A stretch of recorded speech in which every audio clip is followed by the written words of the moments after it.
There comes a time in every seeker's life when the outer forms of religion no longer satisfy the inner ache of the soul, not because religion has failed, but because the soul has begun to outgrow the belief that God resides somewhere outside itself.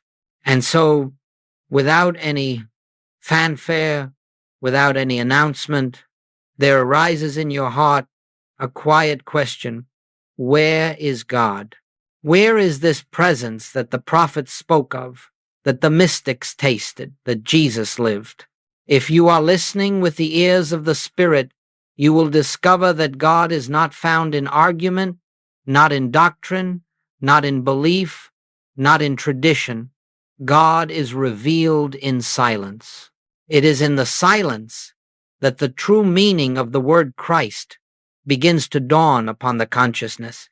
You see, the Christ is not a name. It is not a title. It is not a historical label we attach to one man who walked the hills of Galilee. The Christ is a state of divine being. It is the living presence of God expressing itself through individual consciousness. And because this presence is infinite, because it is omnipresent, it cannot belong to one man, or one age, or one faith. It is the light that lighteth every man that cometh into the world. But for 2,000 years, humanity has repeated the name Christ without entering the silence from which that name arises. We have worshipped the outer form while missing the inner essence. And the inner essence is this: the Christ is the eye of you.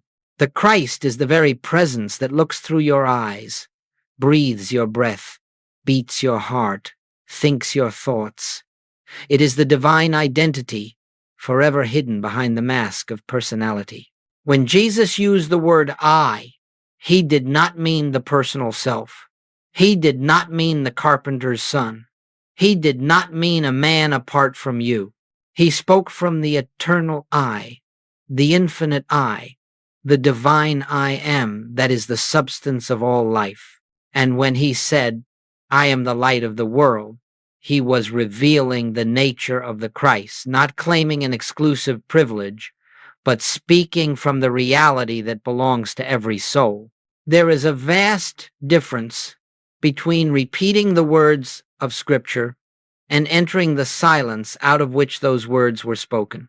In the silence, you learn that the Christ is nearer than breath, closer than your own sense of I.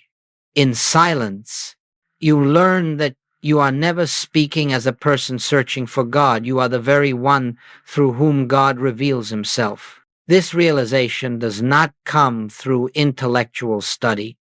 It does not come through emotional fervor. It comes through a yielding, a gentle surrender of the mind's belief in a personal identity. It comes when you become still enough to hear the whisper beneath all thought. I am here. I am the life of you. I am the presence you have sought. This is the silence behind the name Christ. This is the beginning of spiritual vision. This is the threshold of the inner kingdom. And as you stand at this threshold, something in you begins to awaken, not the human self, but the spiritual identity that has been waiting through centuries of conditioning. Not a new self, not an improved self, but the self that has always been, the self that could never be touched by sin, disease, or fear. Do not look outward for the Christ. Do not seek a figure on a cross or a teacher in history. Turn within into the quiet space where the sense of I arises before thought. There you will find the Christ not as a belief, not as a hope, but as the living presence of God expressing as your very being. It is to this inner recognition that Jesus called humanity. It is this inner recognition that Joel Goldsmith spent his life explaining. And it is to this inner recognition that we now turn as we begin to explore the revelation that religion could not hold, but that the soul can never forget. The Christ is the eye of you, and the journey begins in stillness. As we move deeper, let us be very still, for what we touch now is sacred. We are not examining history for the sake of argument, nor are we criticizing any tradition. We are simply unveiling a truth that has been obscured by centuries of sincere misunderstanding. When a revelation is given to the world, it comes through the consciousness of an individual, but its purpose is never to glorify the individual. It is to awaken the same consciousness in all who hear the message. Jesus came not to display a unique spiritual privilege, but to reveal the spiritual identity that belongs to every man, woman, and child on this earth. He came to show that the Christ is the true self of every soul. Yet, as humanity received this revelation, something very human occurred. Instead of recognizing the presence behind the man, we began to worship the man and forget the presence. Instead of entering the consciousness from which Jesus spoke, we built systems to admire him from afar. And the moment that happened, the living Christ was veiled behind a historical figure. But Jesus never intended to be worshipped. He intended to be understood. He did not say, "I alone am the light of the world." He said, "You are the light of the world." He did not say, "Only I and my Father are one." He prayed that all may be one, even as we are one. And he did not say, "Follow me so that you may admire me." He said, "Follow me that you may do the works that I do." The purpose of a spiritual teacher is not to become an object of devotion. The purpose is to awaken the same realization in the hearts of those who are ready. But when the teacher leaves the world, the human mind, unable to grasp the depth of the revelation, clings to the form of the teacher and loses the spirit of the teaching. And so a living revelation becomes a doctrine. A spiritual identity becomes a creed. A universal truth becomes a historical event. Religion, with all its beauty and devotion, eventually wrapped the name of Jesus in such reverence that the very principle he taught became inaccessible. Instead of discovering the Christ within, humanity bowed before the Christ without. Instead of awakening to the presence, humanity worshiped the person, and slowly, without malice, but with deep sincerity, the revelation was replaced by the ritual. Jesus said, "The Father within me, he doeth the works." Yet how many have been taught to look outside themselves for the Father? Jesus said, "The kingdom of God is within you." Yet how many have been instructed to seek a kingdom in the sky? Jesus said, "The works that I do shall you do also." Yet how many have believed such works to be impossible? This is the great misunderstanding. Not a failure of faith, but a failure of identity. For when you believe that the Christ belongs to one man alone, you separate yourself from the very presence that seeks expression as you. When you exalt the messenger above the message, you turn revelation into remembrance and remembrance into ritual. And then the living presence, the indwelling Christ, becomes a distant hope instead of an immediate reality. Joel Goldsmith never criticized religion. He honored its role, its beauty, its sincerity. But he also understood this. Religion inherited the outer story of Jesus without entering the inner consciousness from which Jesus lived. Religion preserved the biography of the man while losing the revelation of the eye that animated him. That is why the world still prays to God as though God were out there. That is why suffering persists, even among the devout. That is why spiritual longing remains unfulfilled despite centuries of worship. We have been looking in the wrong direction, outward instead of inward, upward instead of inward, toward a person instead of toward the presence that Jesus called the Father within. This is not a criticism. It is an invitation to rediscover the revelation Jesus intended. the revelation that Joel Goldsmith reawakened. The Christ is not a person to worship, but a presence to recognize. And until this recognition dawns, the spiritual life remains a search instead of a realization. Let us be clear. Honoring Jesus is not wrong, but to honor him truly is to understand what he understood, to see as he saw, to live as he lived from the center of divine identity, from the I within, from the Christ that is not limited to one form but expressed through the infinite variety of life. This is the misunderstanding we must gently lay aside, not by rejecting religion, not by opposing belief, but by going deeper than belief into the awareness of the one who says, I. For the revelation Jesus brought can never be restored to its purity until it is recognized where he placed it within you. Let us move now into the heart of the revelation, not the revelation given 2,000 years ago alone, but the revelation that is being whispered into your own consciousness at this very moment. For truth is never a matter of history. Truth is eternally present, eternally speaking, eternally waiting for recognition. And if you listen deeply, you will hear the same voice that spoke through Jesus, the same presence that he called the Father, the same light he named the Christ. What, then, did Jesus reveal? He revealed the universality of the I Am. When Jesus said, I am the way, the truth, and the life, he was not describing a human being. He was not identifying a personality. He was speaking from the infinite identity that is the life of all creation. He spoke from the same I am that spoke to Moses, saying, I am that I am. He spoke from the divine consciousness that existed before Abraham, before Israel, before the world. This is why he could say, before Abraham was, I am. Not I was, but I am the eternal, unchanging, impersonal presence. You must understand this clearly, for the entire spiritual path rests upon this one realization. The I that Jesus spoke from is the I that you speak from when you say I am. The difference is not in nature, but in awareness. Jesus lived from that awareness. Humanity has lived from forgetfulness. And so we made of Jesus something he never claimed to be, a solitary miracle worker, a unique spiritual exception.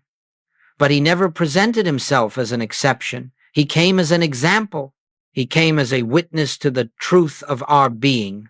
Everything he said, everything he did, pointed not to his superiority, but to the Christ nature within all. This is why he said, you are the light of the world. This is why he said, the kingdom of God is within you. This is why he said, the works that I do shall you do also. This is why he said, I ascend to my Father and your Father, to my God and your God. He did not divide himself from humanity. Humanity divided itself from him. When Jesus said, I and the Father are one, he revealed what is true of every soul. He was speaking from the Father consciousness, the God awareness, the place where there is no personal identity, only divine expression.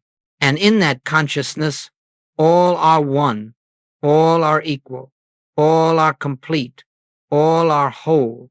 But because human thought identifies with the body and the personality, we assume Jesus must be speaking about his particular person. Yet no person can be one with the infinite. Only the infinite can be one with the infinite. Jesus was not proclaiming the greatness of Jesus. He was revealing the nature of the I that lives as all. This I is birthless. This I is deathless. This I is the spiritual reality behind every form. This I is the Christ. And here lies the essence of the teaching.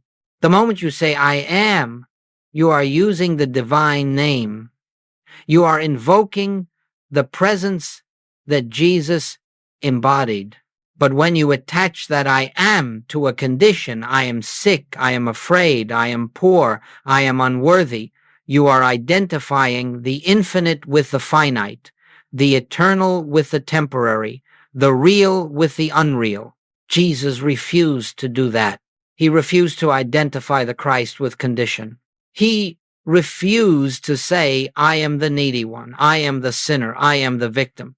Instead, he said, I am the light. I am the resurrection. I am the truth. I am the life. He spoke always from the standpoint of the eternal identity, and that is why his words carried authority, because they arose from what is true, not from what appears. Joel Goldsmith understood this with such depth that it changed the entire direction of his life. He discovered that when the I of you is recognized as the Christ, life begins to unfold from the inside out. No longer do you seek God externally. No longer do you pray as a person pleading with a distant power. Instead, you rest in the realization that the Father, the Infinite, is the very essence of your being. This is the universality of the I am. It is not limited by race or religion, by creed or culture, by time or place.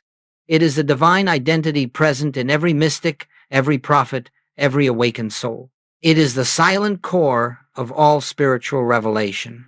And it is the truth that Jesus came to reveal, not as a doctrine, but as a living reality. The I am is the way. The I am is the truth. The I am is the life.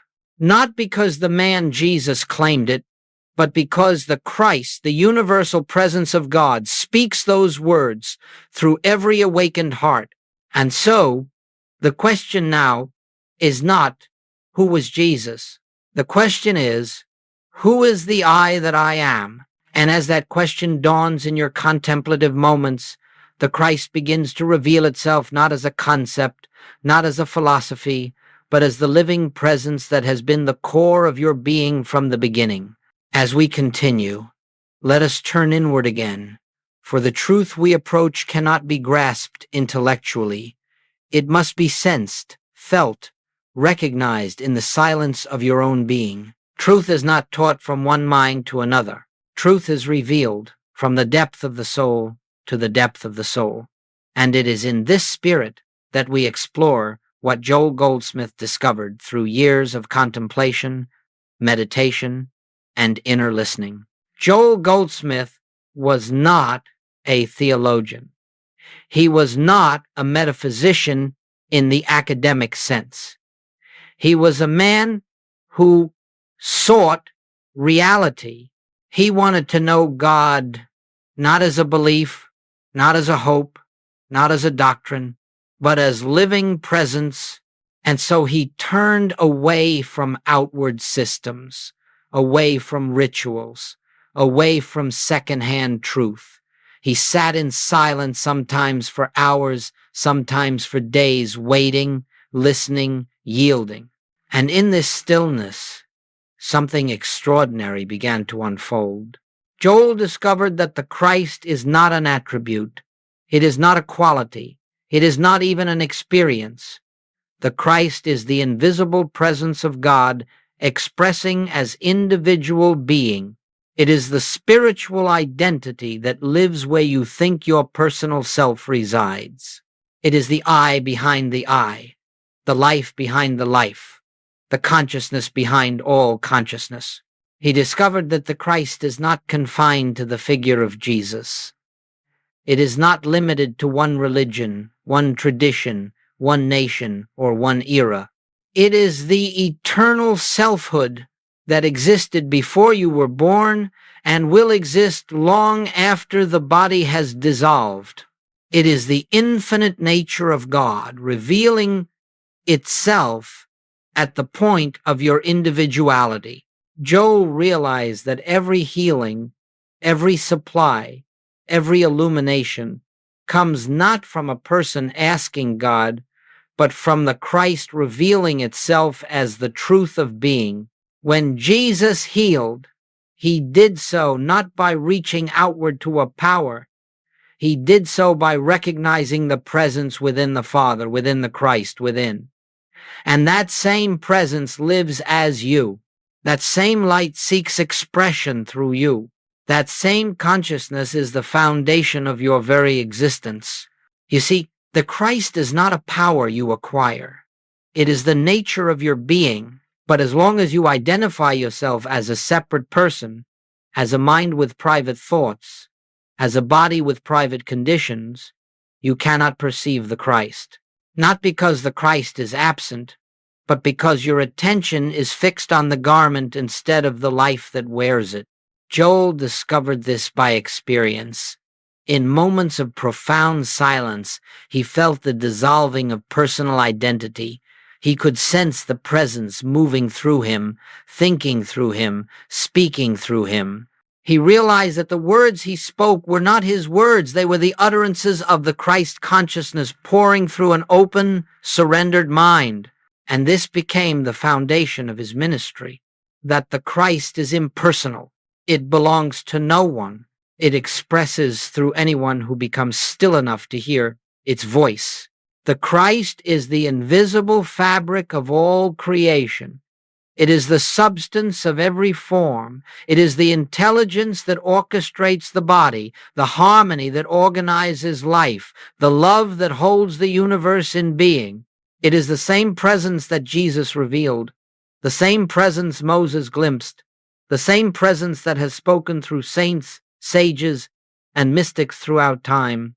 Joel discovered that when the personal sense of I is set aside, even for a moment, the Christ rushes into expression, not as an emotional sensation, but as a deep peace, a clarity, a knowing, a sense of being cared for, guided, sustained by an infinite love. He found that the Christ is not awakened by effort. It is revealed by surrender. It is not summoned by words. It is known by silence. It does not rise through striving. It appears the moment you stop trying to be something and simply be. And so he taught that healing is not a correction of the external. It is the recognition of the inner. Supply is not the attraction of something absent. It is the unveiling of the infinite fullness already present. Peace is not the elimination of conflict. It is the revelation of the Christ, which has never been troubled. Joel often said, "We do not bring God into our experience. We bring our experience into God." This is the secret of the Christ. When you identify with the presence, your outer life takes on the harmony of that presence. When you identify with the personal self, your outer life reflects the limitations of that belief. This was Joel Goldsmith's discovery, that the Christ is the invisible reality of all being, that it is the essence of your existence, and that the entire spiritual journey is the quiet remembrance of what has always been true. Nothing is added, nothing is acquired, nothing is improved, only recognized. And as this recognition deepens, you begin to understand why Jesus said, "He that hath seen me hath seen the Father." Not because Jesus was the only Christ, but because the Christ is the universal self.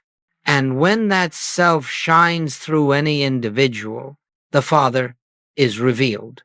This is the Christ, as Joel discovered it, the silent presence, living as you, waiting to be acknowledged, waiting to be recognized, waiting to be lived. Let us move now into one of the most liberating realizations on the spiritual path, a truth so simple, yet so profound, that its absence has shaped centuries of spiritual misunderstanding. It is this: God is impersonal, not distant, not cold, not mechanical, but free of human attributes, free of partiality, free of preference, free of the limitations we impose upon the divine through personal belief.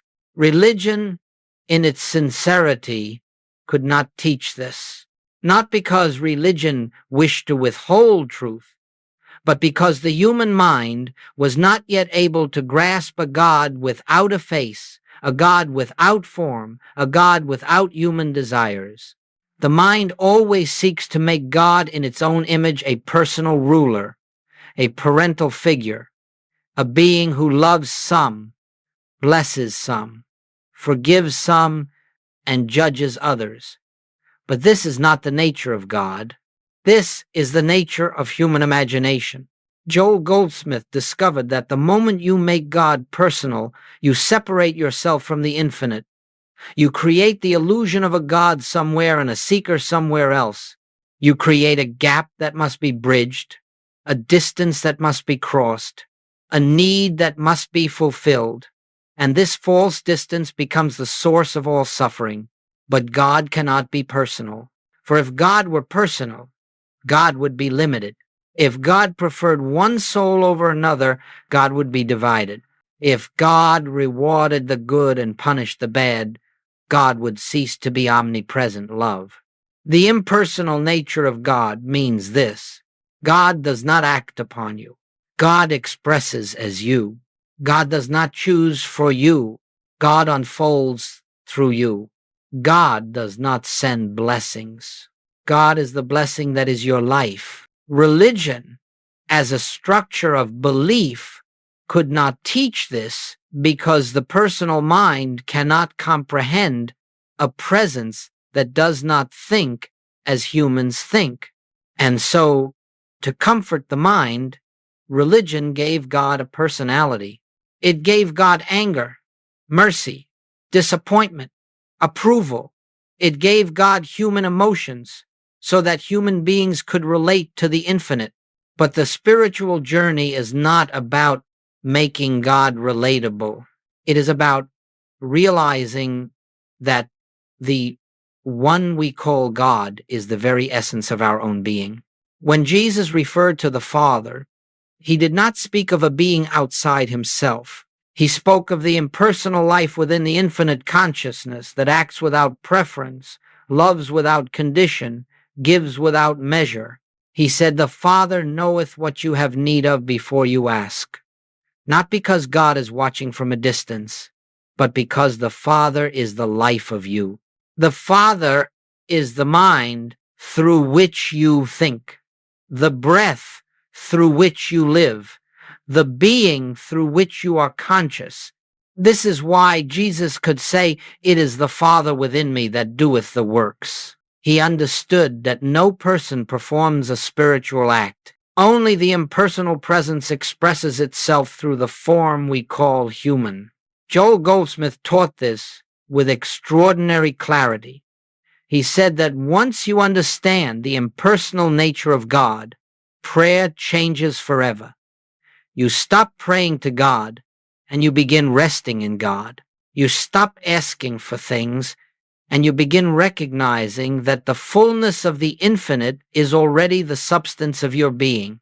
You stop seeking God's intervention because you realize there is no external power to intervene, only the inner presence to be recognized. This impersonal God is not aloof. This impersonal God is pure love. But it is a love that does not fluctuate. It does not come and go. It does not depend on your conduct, your beliefs, or your worthiness. It simply is. And because it is impersonal, it is everywhere equally. It is the same in the saint and in the sinner. It is the same in the enlightened and in the ignorant. It is the same in every creature, every form, every expression of life.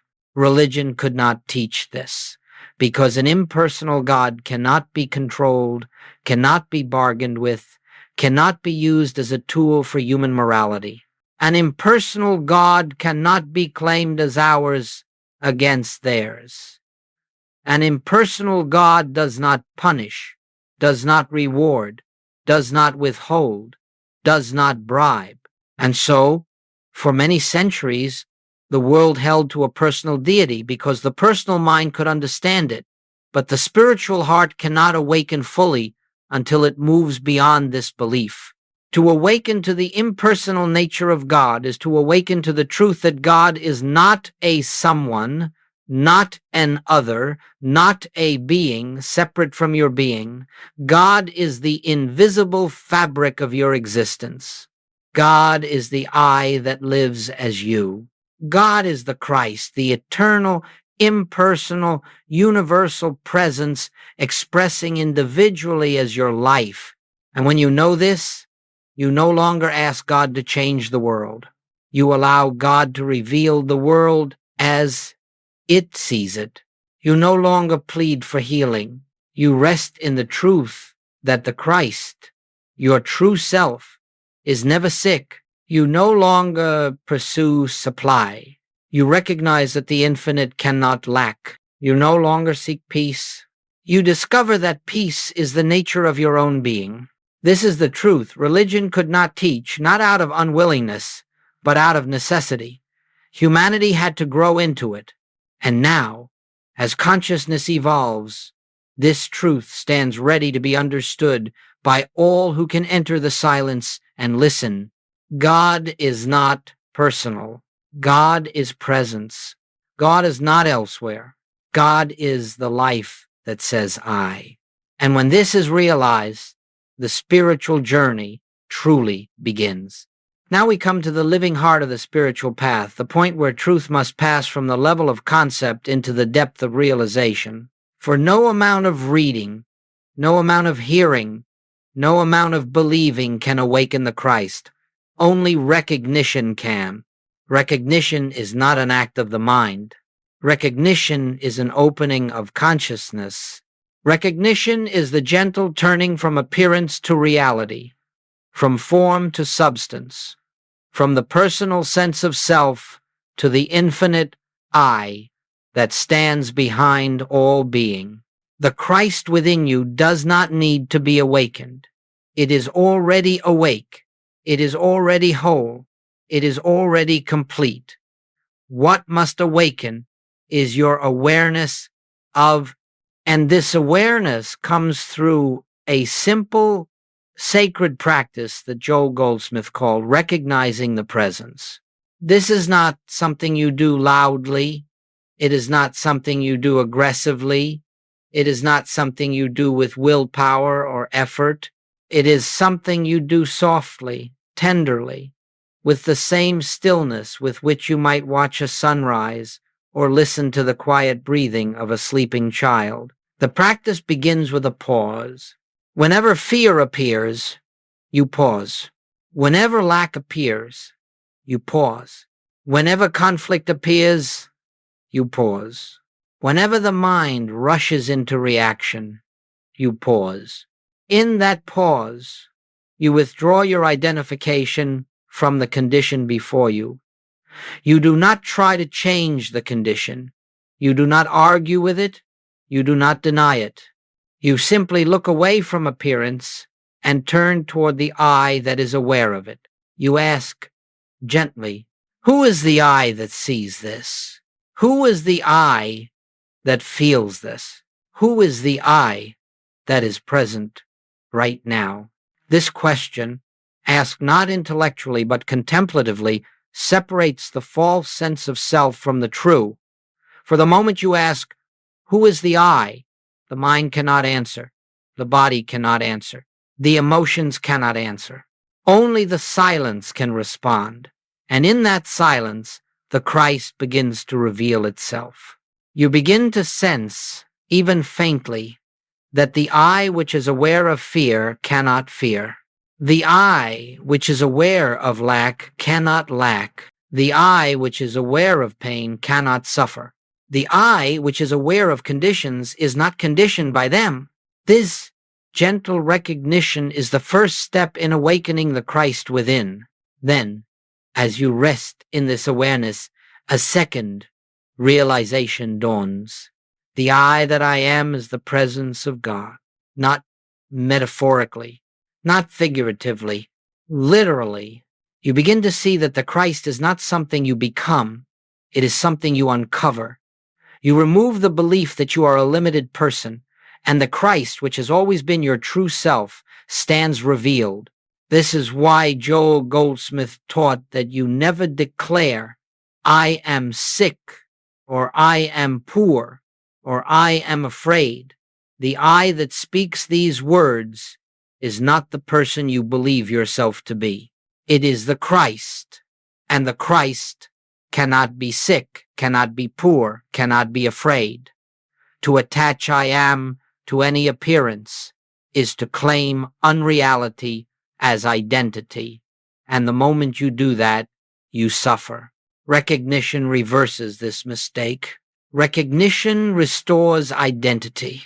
Recognition is salvation. And so you practice, "I am not seeking God." The I that I am is the presence of God. I am not lacking supply. The I that I am is infinite abundance. I am not trying to be healed. The I that I am is wholeness itself. This is not affirmation. Affirmations attempt to make something true. Recognition acknowledges what already is true. And the more you rest in recognition, the more natural it becomes. You begin to find yourself pausing throughout the day without effort. You begin to sense the presence even while engaged in ordinary activities. The Christ becomes not a momentary experience, but the background of your life, the quiet light that illumines every thought, every breath, every step. Perhaps at first, you feel only a slight peace, then a little more clarity, then a subtle joy that arises for no reason, then moments of profound stillness in which you seem to dissolve into the infinite. This is the Christ taking form in your awareness. This is the presence revealing itself as your true identity. And with this recognition, healing begins. Not because you seek it, but because the false sense of self that clung to sickness dissolves. Harmony begins. Not because you pursue it, but because the presence that is harmony reveals itself. Supply begins. Not because you attract it, but because the infinite is experienced as the very substance of your being. Awakening the Christ is not a dramatic event. It is a quiet remembering, a soft yielding, a gentle trusting, a continual returning to the inner presence. And as this practice becomes the rhythm of your life, you will discover something astonishing. You no longer feel that God is guiding you, you feel that God is you. You no longer think of the presence as something within, you realize the presence is the very essence of the I that lives, moves, and breathes through you. This recognition is the foundation of the spiritual life. This recognition is the doorway to freedom. This recognition is the unveiling of the Christ within. Let us now move into the great transition of the spiritual path, the point at which recognition becomes embodiment, and the truth you contemplate begins to live itself through you. For it is one thing to recognize the Christ within, it is another to live as that Christ. And the difference lies in one simple shift: the dissolution of personal sense. What is personal sense? It is the belief that you are a separate being with a private life, a private mind, private fears, private burdens, private responsibilities. It is the belief that you must direct your life, solve your problems, heal your body, earn your supply, protect your identity. This is personal sense. And as long as you live from personal sense, you live outside the rhythm of the Christ. The Christ is the presence of God individualized as you. The Christ is infinite life expressing through your form. The Christ is the I that needs nothing, fears nothing, lacks nothing, seeks nothing. The Christ does not struggle, does not strive, does not react, does not defend, does not resist. To live as the Christ is to let go of the belief that you, as a person, are living your life at all. You begin to sense gently at first, then more clearly that something deeper is living you.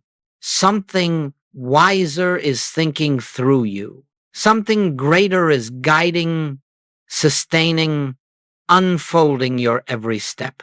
Joel Goldsmith once said that the greatest spiritual attainment is simply this: the end of the personal I. Not the destruction of individuality, but the dissolving of the belief that your individuality is separate from God. When personal sense dissolves, life becomes effortless.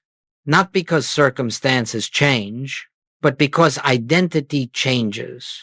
A wave that knows itself as water can never fear the wind. A branch that knows itself as the vine can never fear drought. A form that knows itself as spirit can never fear the world. And so you begin to walk differently. You begin to think differently. You begin to respond differently.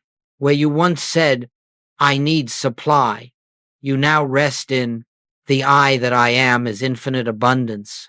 Where you once said, I must fix this sickness, you now rest in the I that I am cannot be sick. Where you once said, I am afraid, you now rest in the I that I am is perfect peace. This is not denial. It is truth. It is living from the Christ rather than from personal sense. Living as the Christ means that you no longer take ownership of the outer picture. You no longer judge appearances as good or bad. You no longer interpret events through the lens of fear. You no longer see people as separate selves acting upon you. You see only the unfolding of consciousness, the movement of the inner presence expressing as experience. And then something remarkable happens.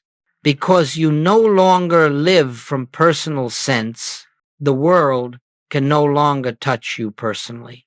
Criticism falls away. Praise falls away. Fear falls away. Ambition falls away. Regret falls away. Attachment falls away. All the burdens of personal identity sink into the nothingness from which they came. You discover that you are no longer living from reaction, but from realization. No longer from effort, but from presence. No longer from fear, but from love. No longer from need, but from completeness. This is not something you force. It is something that happens naturally as the recognition of the Christ deepens. You do not decide to live as the Christ. The Christ lives itself through you the moment you stop trying to live as a person. And so the spiritual life becomes simple.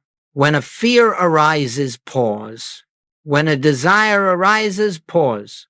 When an irritation arises, pause. When a judgment arises, pause. Each pause loosens the hold of personal sense. Each pause returns you to the Christ. Each pause reveals the infinite as the true I of you. Living as the Christ does not mean perfection of behavior. It means transparency of identity. You may still experience human feelings, but you no longer identify with them. You may still move in the world, but you no longer feel bound to it. You may still act, but the action is not yours. It is the unfolding of the presence. Eventually, you begin to sense a deep shift within. You are no longer trying to live the spiritual life. You are no longer trying to be awakened or enlightened or healed or supplied. You find that you are resting quietly, naturally, joyfully in the realization that life is living itself as you. This is the end of personal sense. This is the beginning of Christed living. This is the essence of the infinite way. And now we come to a mystery that has puzzled seekers for centuries. Why was this teaching the Christ within, the I am identity, the end of personal sense not given openly to the world? Why did Jesus speak in parables? Why did the early mystics veil their wisdom? Why has so much of this truth remained concealed? It is not because truth was withheld. It is because consciousness was not yet prepared to receive it. You cannot give sunlight to a seed buried deep in the earth. You cannot feed solid food to an infant. You cannot pour the infinite into a vessel that still believes itself to be small. Humanity, for most of its history, has lived under the hypnosis of personal sense, identifying itself as flesh, as form, as mind, as emotion. A world that believes it is separate cannot bear the revelation that separation has never existed. A world that believes God is elsewhere cannot understand that God is the very life of its own being. And so the teaching lived quietly, passed from heart to heart, not because it was secret, but because it was sacred. Not because it was exclusive, but because it required readiness, an inner maturity, a loosening of personal identity, a hunger for reality over comfort. The human mind cannot understand the impersonal nature of God. It wants a God who agrees with it, a God who blesses its tribe and condemns others, a God who judges the wicked and rewards the good, a God who behaves according to human expectation. But the Christ is not personal. The Christ is universal. The Christ is the I am of every being. Such a revelation cannot be accepted by those who still cling to separation, superiority, or fear. And so Jesus said, I have many things to tell you, but you cannot bear them now. Not because he was withholding mercy, but because revelation requires receptivity. Throughout history, humanity has met truth with resistance. When Jesus revealed the kingdom within, the world sought to silence him. When mystics in many traditions proclaimed oneness, they were dismissed or persecuted. When sages taught the end of personal identity, the world called it heresy. Why? Because the personal mind defends itself. It fears dissolution. It fears loss of control. It fears the infinite because the infinite ends the illusion of a separate self. And so truth appeared dangerous, not because it harms, but because it dissolves illusion. It threatens the false sense of power, the false sense of righteousness, the false sense of separation. But now, something has changed. Human consciousness has begun to awaken, not everywhere, not all at once, but enough to allow the ancient teaching to rise again. The world has grown weary of fear-based living. It has grown weary of external authority. It has grown weary of dogma, conflict, and division. It has grown weary of seeking God in the sky while suffering on the earth. And so, in this age, the Christ teaching has begun to reemerge, not as religion, not as doctrine, but as inner revelation. It is rising because hearts have become ready, minds have begun to soften, personal sense has begun to crack under the weight of global transformation. Joel Goldsmith recognized that the time had come, that humanity was ready, not all, but many, to realize, I and the Father are one. He saw that souls everywhere were hungry, not for belief, but for experience, not for tradition, but for presence, not for authority, but for freedom. And so he spoke these truths openly, yet gently, trusting that those who were ready would hear, and those who were not ready would walk their own path until the moment came. Truth cannot be forced. It cannot be imposed. It cannot be demanded. It can only be revealed the moment the soul is ripe for it. This is why the teaching was hidden, not because it was meant for a chosen few, but because it awaited the awakening of the many. And now you are here listening, seeking, sensing the stirrings of something ancient within you. This reveals that your own consciousness has ripened, that you stand on the threshold of the Christ awareness that Jesus embodied and Joel Goldsmith taught. The teaching is no longer hidden. It is whispered now into every heart that is ready. For the time has come, and now, as we draw this journey to its resting place, let us once again turn inward, not toward the words that have been spoken, not toward the concepts we have explored, but toward the silence from which they came. For if you hear only the words, you receive information. But if you touch the silence, you receive revelation. The entire purpose of this message, from the first moment to this final breath, has been to point you back to the I that you are, not the personal I, not the human identity that carries your name, your history, your memories, your successes, your burdens, but the infinite I, the Christ, the presence of God expressing as your very being. You have not been invited merely to think about the Christ. You have been invited to enter the Christ, to live from the center where the Father speaks, to stand in the awareness that the kingdom is within, to rest in the truth that I and the Father are one. The spiritual path is not the acquiring of anything. It is the releasing of everything that is not you. Every belief in separation, every attachment to personal identity, every fear, every judgment, every attempt to make life conform to your will. These fall away naturally when you turn within and recognize the I that lives you. And so, as we conclude, I ask you to pause just for a moment and notice the quiet presence that is here. Not the sound of these words, not the activity of your mind, but the stillness beneath them. That stillness is the Christ. That stillness is the I am.